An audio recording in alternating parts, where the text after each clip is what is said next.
Провокиран съм да направя това видео, защото многото анализатори, които гледам геополитически и от руска страна, и от българска страна, и от американска страна, имат различни виждания по въпроса какво се случва вече 3 години в войната между Русия и Украйна. Аз не съм съгласен в момента с 99,99% от българските геополитически анализатори, защото те са или строго про-западно настроени, или строго про-руски настроени, което не показва истинската картина на нещата. Истинската картина на нещата е, че Русия непрекъснато бива унижавана. Аз това виждам и това са фактите. От Сирия ги изгониха. Сега брутална операция, която не постигна кой знае какво, но там показва слабости в контраразведката на ФСБ. Както и да е, те доста атентати най-вероятно предотвратяват, но въпреки всичко не съм съгласен и с изявленията на другаря Кардамски, който много уважавам, но той при Василев каза, че имало страх в западната върхушка. Напротив, абсолютно никакъв страх няма в западната върхушка, защото няма от какво да се страхуват. Руснаците не са показали до сега за 3 години зъби, не са показали топки, не са показали желание да бъдат нещо повече от една регионална сила. Даже аз в момента се съмнявам, че те са и регионална сила. Нали, Армения си прави каквото си иска, Азербайджан си прави каквото си иска. Наоколо не виждам някой да се съобразява с Русия. Това са фактите. Значи емоциите ги разбирам и на мен ми се иска една славянска цивилизация да е силна, да крепи православното християнство и така нататък, но фактите са такива. Все още западното крило, англосаксонския елит и сателитите му са хегемони в света. Аз не виждам дори Китай какво влияние има на световните процеси. Да, той прави инвестиции в Африка, той прави инвестиции на други места. Но това нещо как влияе на световната търговия, на акции, на облигации и така нататък. Аз все още виждам, че англосаксонското ядро в лицето на американците, които най-вероятно са водеща сила, контролират финансовите пазари и все още са хегемон. Значи руснаците по никакъв начин или не искат, или не могат да противодействат на тези огньове, които непрекъснато се палят около Русия.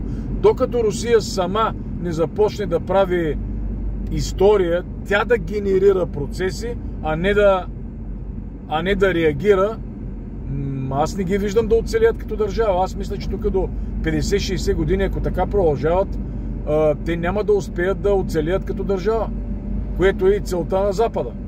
Не знам откъде идват тия положителни новини и желания, че едва ли не руснаците постигат нещо на бойното поле. Абсолютно нищо не постигат. Превземат някакви села и тия за 2 часа им влизат на 5000 км в територията. Не си спомням дали не писах някъде във Фейсбука или някъде другаде беше, че Запада и Украйна, защото това е възродения Четвърти райх, 5 пари не дават за линията Киев-Одеса на изток от там. Тя ги интересува най-вероятно западната част на Украйна. Какво ще стане с източната? Руснаците ще превземат, а няма ли да превземат нищо, изобщо не ги интересува. Защото това не са техни земи, това винаги са били изконни руски земи и от Екатерина там, и от Петър, и не знам от кой. В момента просто искат да нанесат максимален ущърб на Русия с максимални загуби на техника и на жива сила, а пък колко ще умрат от тия, които воюват срещу Русия, изобщо не им пука. Така че тези така наречена победа и завземане на територия от руснаците са абсолютно нищо. За мен това не е никакъв тактически и никакъв друг успех. Напротив, тая цялата територия ще бъде изпепелена, пък и да не бъде изпепелена няма никакво значение. За Запада е важна Западна Украйна и руснаците да отслабват, защото им палят огньове по периферията, палят им огньове вътре в страната, защото има предатели. Пълно е с предатели. Аз гледам руските канали, телеграми и разни други анализатори. Пълно е с петата колона, пълно е с предатели. За 10 000 рубли ще ми взриви еди кой си, едно младо момче там за 10 000 рубли ще взриви ЖП релси някакви. Просто гена ни е такъв тук на изтока, ние сме предателски ген има в нас. Не може да се консолидираме като народи, като нации и западняците използват това нещо. Аз изобщо не виждам руснаците как ще се оправят от тази ситуация. За мен решението трябва военно положение, както каза он един Артамонов, не знам кой каза, или Сатановски. Въвеждане на военно положение, може би частично. Путин трябва задължително да даде властта или да слезе от власт, или да започнат военни да управляват, защото се води пълномащабна война срещу Руската федерация. Ако някой от руснаците не е разбрал, значи понятие се няма от западните елити. Ама никакво понятие няма. Води се пълномащабна война срещу Русия с различни средства. Просто съвременни средства. Няма нужда да тръгват хиляди танкове и така нататък. Няма никаква разлика между нападението на Хитлер и просто такива. Тогава са били други условията. И други са били техническите средства, с които се работи. Руснаците трябва да разберат, ако искат да оцелеят, че срещу тях се води война и те трябва да реагират адекватно, да покажат зъби, независимо от цената. Независимо от цената. Никой на Запад не се интересува от цената на човешките животи. Руснаците, така като ги гледам, оправданията са сега, те били наши братя, пък какви били братя, какви са ви ваши братя. Те такава мразят украинците. Ваши братя били пълни глупости. Много са наивни руснаците и руското ръководство, очевидно. И не могат да противодействат на англосаксонските елити, които са доста по-прозорливи и доста по-интелигентни в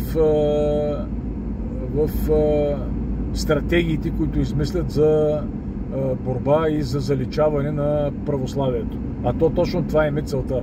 Защото Русия, там Беларус, Украйна, айде ние тук сме смазани, но Русия, Беларус, Украйна са последните стожери на някаква що годе нормалност, така, която имаше преди 30-40 години в Европа.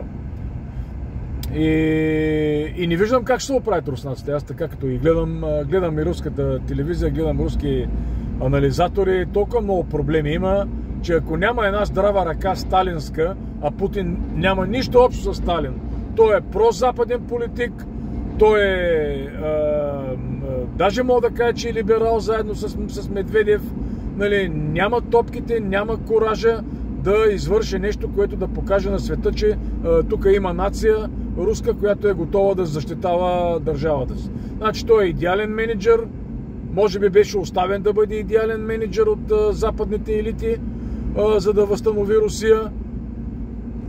Но оттам нататък в условията на криза и на война, за мен лично, моето лично мнение е, че той не става за главнокомандващ.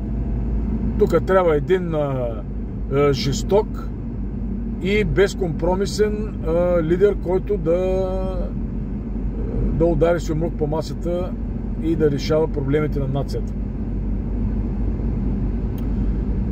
Така, аз мисля, че дните пред Русия са много мрачни и ако те не вземат мерки, няма да могат да устоят на западния натиск. Да не подценяваме. Сега НАТО, онен ден един ме писа, НАТО не можел да събере 20 000 души, ще ги събере, не се притеснявай. Значи, те имат технологии, те имат най-важното, те имат стратегия дългосрочна. Там има мислещи хора, които са зли, сатанисти, но мислят разрушително, но има такъв в главата. Докато при нас се е водещото религия, емоции, а не практиката. Западният свят е практичен, а ние сме емоционални. Затова страдаме. Така че руснаците трябва да намерят лидера. Аз не го виждам кой е този лидер. Аз не виждам в руския елит някой с... има някои други генерали, такива, които са в оставка, които евентуално могат да бъдат начало на генералния щаб и евентуално да натиснат някои други копчета, които да покажат на Европа и на Съединените щати специално, че работата е сериозна, но не виждам нищо добро, което ще се случи пред Русия. Напротив. Ай, чао!